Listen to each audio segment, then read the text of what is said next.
2024లో మా నాన్నగారికి చాలా స్ట్రోక్ వచ్చింది. మా నాన్నగారు 74 సంవత్సరాల నాన్నగారు.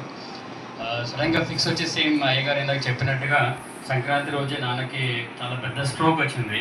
ఫిక్స్ వచ్చింది దాంతోపాటు. సో ఇమీడియట్లీ ఫోన్ వచ్చింది. ఒకటిన నాన్న హాస్పిటల్కి తీసుకెళ్ళాలి, ఏం చేద్దాము అంటే యశోద హాస్పిటల్కి తీసుకెళ్ళడం జరిగింది అన్నగారిని. సో డాక్టర్లు ఏమన్నారంటే చాలా కష్టము, అంటే 74 ఇయర్స్ కష్టం, అతను వెంటిలేషన్ మీదనే పోవాల్సిందిగా డాక్టర్ చెప్పారు. కానీ పర్ డే 1,50,000 ఖర్చు అవుతుందని చెప్పారు డాక్టరు. సో నేను డిసైడ్ చేశాను, సరే నాన్న నాకు తిరిగి రావాలి అని సంతకం పెట్టాను. సో ఒక 2 డేస్ అయింది, నాన్న అలాగే వెంటిలేషన్ మీద ఉన్నారు. ఏం అర్థం కాలేదు. చుట్టాలు వచ్చారు, కొంతమంది చూసి వెళ్ళారు.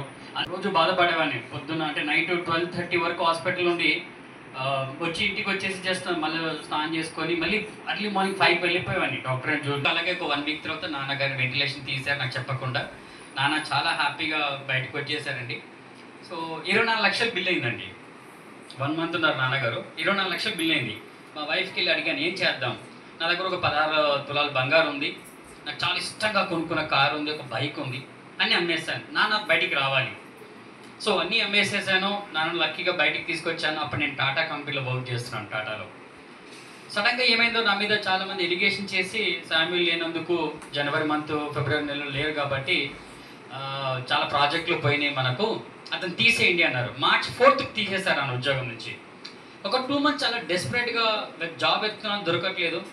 మా పెద్దన్నయ్యనే మళ్ళీ ఒకరోజు ఫోన్ చేసి, వైఎంసీలో ఒక జీసస్ ఇట్లా మీటింగ్ జరుగుతుందా, ప్రేయర్ మీటింగు, అయ్యగారు దగ్గర చాలా ఎట్లా అంటే ఆయన ఏ ప్రార్థన చేసినా మనకు స్వస్థత పొందుతున్నాం, తొందరగా వస్తుందంటే నేను నమ్మలేదు. వాస్తవంగా చెప్తున్నానండి, మనస్ఫూర్తిగా చెప్తున్నాను, నేను నమ్మలేదు.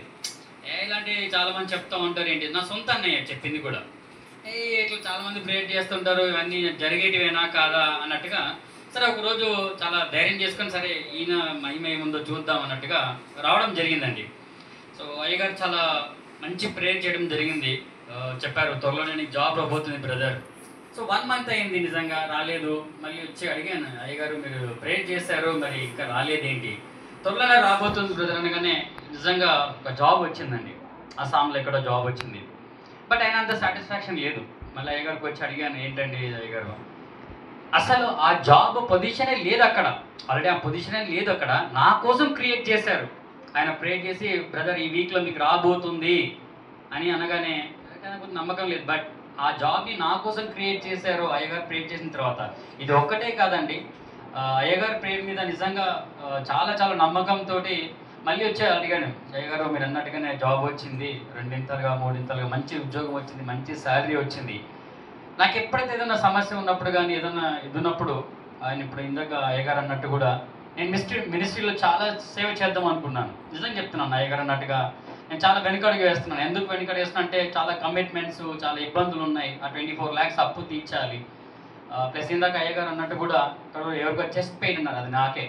మరొకసారి జ్ఞాపకం చేస్తుంది, ఎవరికో చెస్ట్ లో పెయిన్ ఉందని భయపడుతున్నారు, అది హార్ట్ అటాక్ కాదు, నామంలో స్వస్థ పొందని కాక స్వస్థత పొందండి.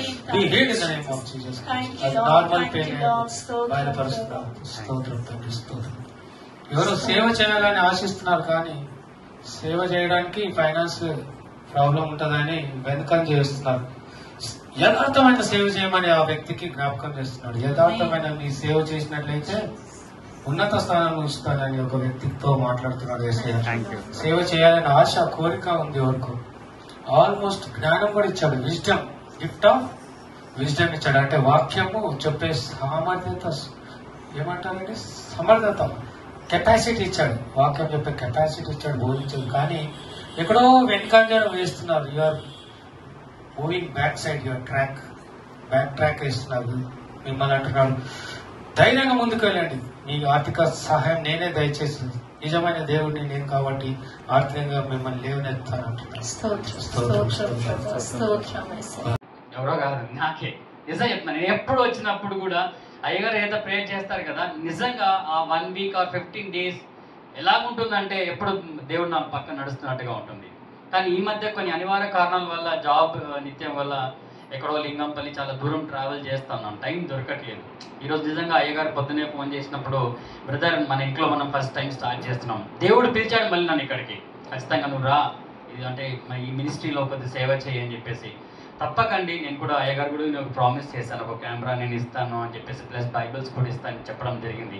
రాబోయే రోజుల్లో తప్పకుండా భగవంతుడు ఖచ్చితంగా మన యేసయ్య ఈ మినిస్ట్రీలో నన్ను రెండింతలుగా మూడింతలుగా వాడుకుంటాడని, ఇంకెక్కడైతే సువార్థంగా చేరుకోలేదో, ఎక్కడైతే ఇంకా సంఘం ఏర్పడలేదో, సో అక్కడ తప్పకుండా అయ్య ద్వారా అమ్మగారి ద్వారా ఖచ్చితంగా ఈ మినిస్ట్రీలో నా వంతు నేను ఖచ్చితంగా ప్రయత్నం చేస్తానని, మరి ఇంకోసారి నాకు ఇక్కడ ఇంత దూరం నన్ను అవకాశం ఇచ్చి నన్ను పిలిచినందుకు, నన్ను గుర్తుపెట్టుకుని నన్ను పిలిచినందుకు నా కుటుంబం అంతా ఎప్పుడు కూడా ఆయనకు కృతజ్ఞత ఉంటాము. ఈ మినిస్ట్రీకి అందరికి కూడా, ఇక్కడ వచ్చిన వాళ్ళకి అందరికి కూడా నాకు ఇంత మంచి అవకాశాన్ని ఇచ్చినందుకు వేలాది వందనాలండి. ఇది ఒక్కటి లాస్ట్గా చెప్పి నేను ముగించేస్తాను.